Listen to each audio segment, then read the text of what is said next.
Today is the day. Welcome back, welcome back. Hope you guys are all doing well. I'm doing great. Can't complain. Another day, another blessing. I got my crack for the day. Brody said I accidentally made a large. Like, bro, I don't need that. You guys see where we at. You see what's going on. I wonder what's over here. Yes, sir. All right, guys. What's different? Besides the fact the car's on the dyno? The headlights, bro. Finally with the black housing. I bought these for my homie. It needed that bad. So much better. A lot of people like the paint matched headlights on the C6. Personally, I don't. I think it looks pretty good on white and certain other colors. Maybe an all black one, but nah, the red 1000% needs black housing. We're here with a few mods. Obviously it's on the dyno, so we're not tuning it for nothing. I went with the 2-inch headers, the X-pipe.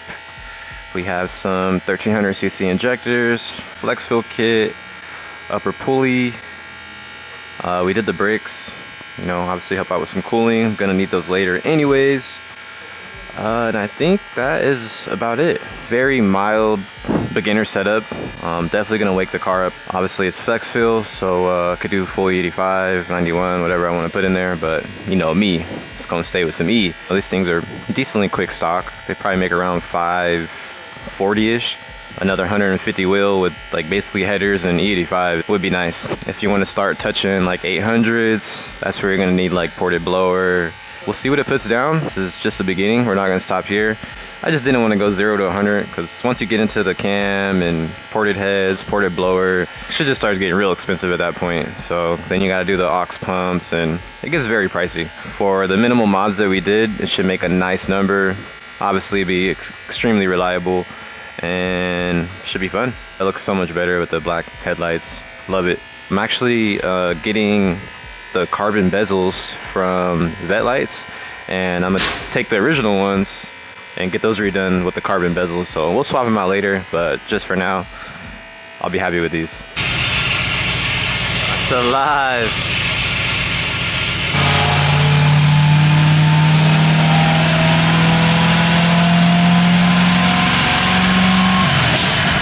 Ooh, damn.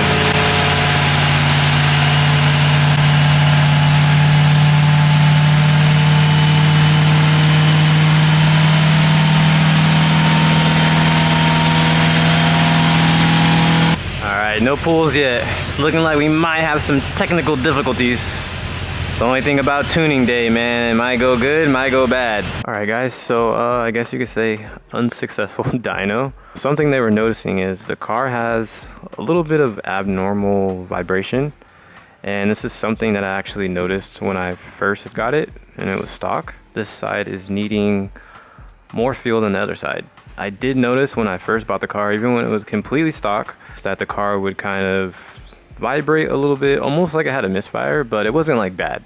And I remember asking him about it, like, yo, is this supposed to like have this rumble? Like it kind of has a cam already? And he's like, nah, not really.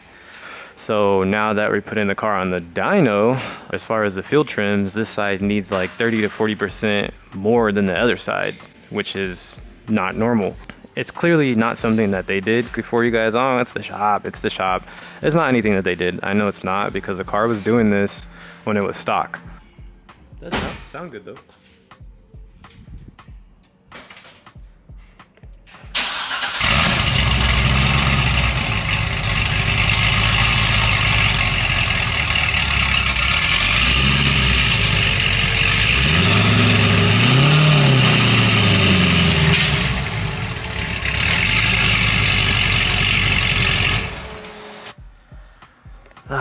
Depressing, bro. It's crazy how simple this car should have been, and yeah, it's just a bunch of little shit. We haven't even got to the whole clutch thing. I don't even want to talk about that.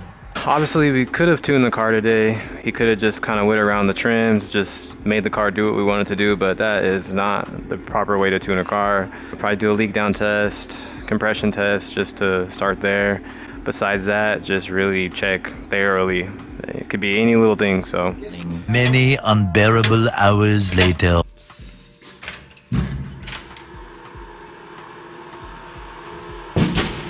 I got scammed. No lies told, I got scammed buying the ZR1.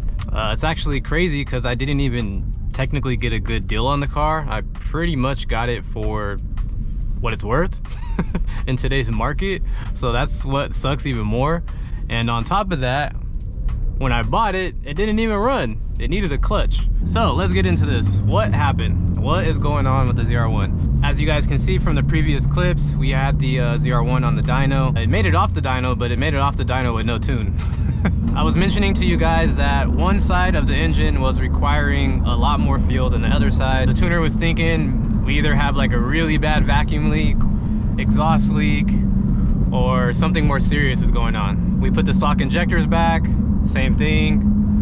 We swapped the lid, same thing. Tried a few other things, and basically nothing was changing. So that's just kind of telling us like, all right, most likely it's gonna be the engine. So we did a compression test.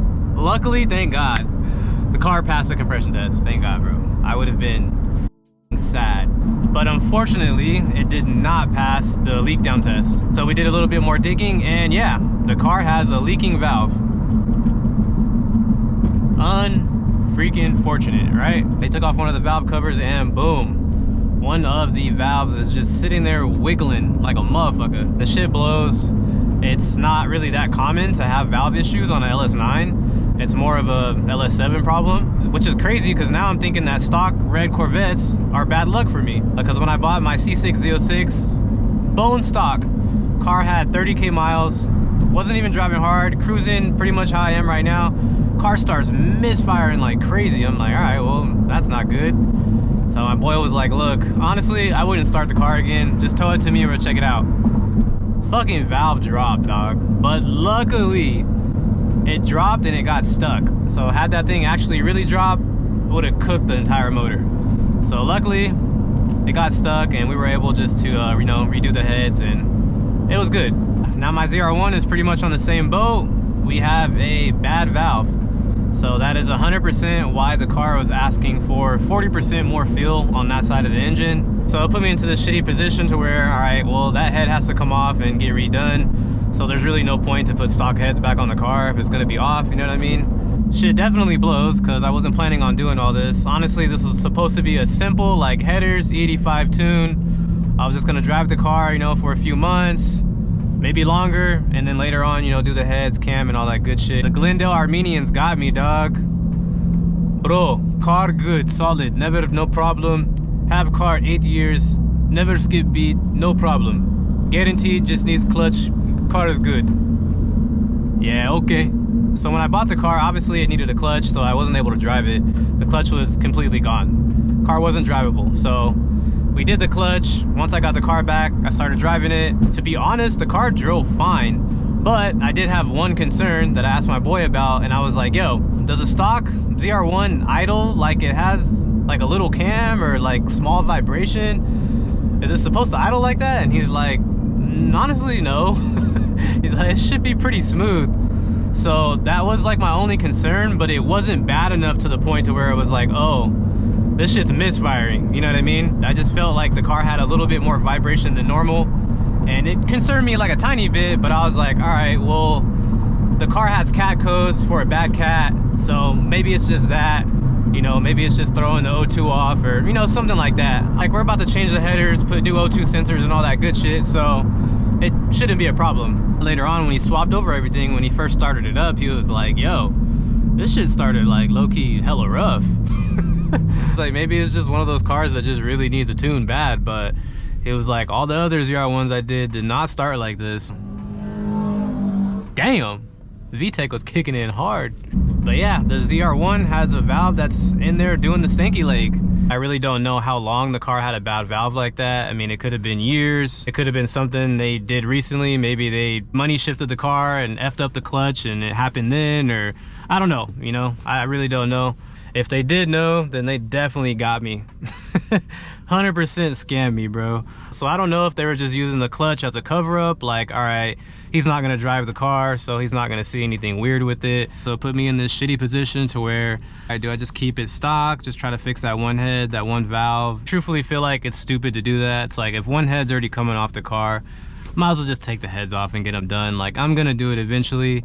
Yes, I didn't want to do it now, but I was gonna do it eventually. It just sucks, man, because I really just didn't want to spend that money on the car right now. With the clutch, the headers, the X-pipe, the injectors, pulley, brakes, all the stuff that I bought for the car already, I'm already into the car like 7K.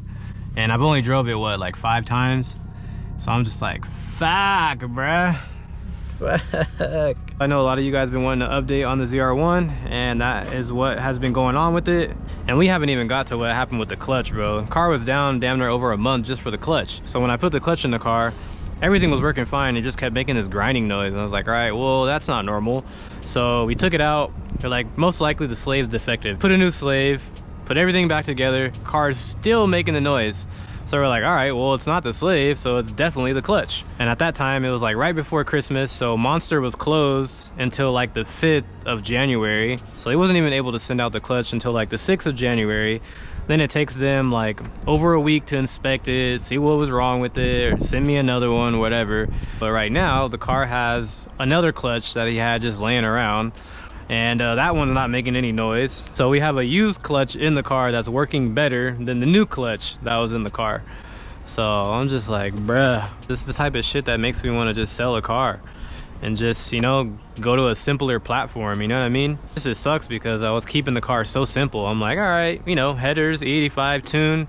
That's the most simple shit you could do to a C6 ZR1. And it's not the shop. It's not the shop. It has nothing to do with this guy. This is some simple ass shit. So before you guys start pointing fingers like, oh, it's the shop, bro, it's the shop. They sent me a bad clutch. That's Monster's fault. And I gave him a car with a bad valve, which is my fault. So yeah, let's go see the damage, man. Oh, man. All right, guys, here it is. Check it out. Tell me if you see anything that looks normal.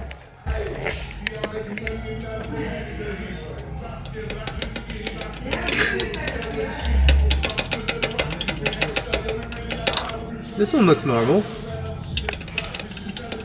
That don't. And this is how you go from having a simple ass headers tune to finding out your shit's cooked. Well, guys, yeah, that is the unfortunate news. Death of the ZR1. Not gonna lie to y'all, man, just sometimes, I want to sell most of my cars and just get a reliable exotic and just go off the grid and live my life. Honestly, it's just crazy that I have bad luck even buying stock shit. The ZR1 just went from 0 to 100 real quick. We're pretty much going full send at this point. It's the only thing about the ZR1s, it's like you can't really keep it simple unless you literally just do what I was about to do. There's no point to do heads without doing a cam. There's no point to do heads and cam without doing the aux pumps. There's no point to do the aux pumps without doing a ported blower. Then there's no point to do a ported blower without doing a water tank. And there's no point to do a water tank without a heat exchanger. You see where I'm going with this? It's like, bro, fuck. Shit is stressful, dog. Obviously, I'm not forced to do all this shit to the car. You know, if I wanted to spend the least amount of money, I guess you could say I could just take off one head, get it redone. I just feel like that's kind of dumb because it's like, all right, what if one of the valves on the other side of the head is getting somewhat loose, or that shit's about to go too, you know? And we're pretty much just gonna do everything. I just feel like there's no point to half-ass it because I know I'm not gonna be happy with it. I was gonna do all this shit eventually. I guess I just have to do it a lot sooner than I expected. Probably could have found this out if I did, like, you know, a fucking compression and leak down test on the car before I bought it. In my mind, I'm like, yo, let's stock LS9, like, this shit's solid, you know what I mean? Even he told me, he's like, bro, like, it's so rare that I see LS9 with, like, valve problems. Told you, bro, it's like, I got the red vent curse. My red Z06, fucking valve drop, bone stock, 30K miles. This shit, 30K miles, bone stock, fucking valve is in there wiggling. Like, brother, I'm not buying no more red Corvettes. Well, guys, I'm gonna take this sad ass drive home and crack my damn piggy bank and see if I got any money in there. Puta madre. But honestly, I'm gonna say like maybe mid-February, car might be running again. We're gonna be doing a lot of shit to it now, so very unfortunate, but you know, what can I really do besides just spend money to stay stock? You know what I'm saying? Like, I just feel like that's stupid. That's definitely not the Kicks way. We don't really roll like that. So full send for the ZR1. At least when it comes back, we should be making a cool like 900 around there. That's the goal, I guess you could say. The good news is we checked everything on the car. The motor 100% is good. Everything around the motor is good. So after, you know, we upgrade all the other stuff, then the car should be pretty solid. Your boy Kicks got scammed. You know, I've never really been a fan of bought not built, but I definitely would have been better off just buying a modded ZR1 at this point. Well guys, hope you enjoyed this video. I didn't, but be sure to drop a thumbs up, subscribe to the channel. I'll update you guys as soon as I can and as soon as we got some stuff rolling with the ZR1. Until then, I'm out.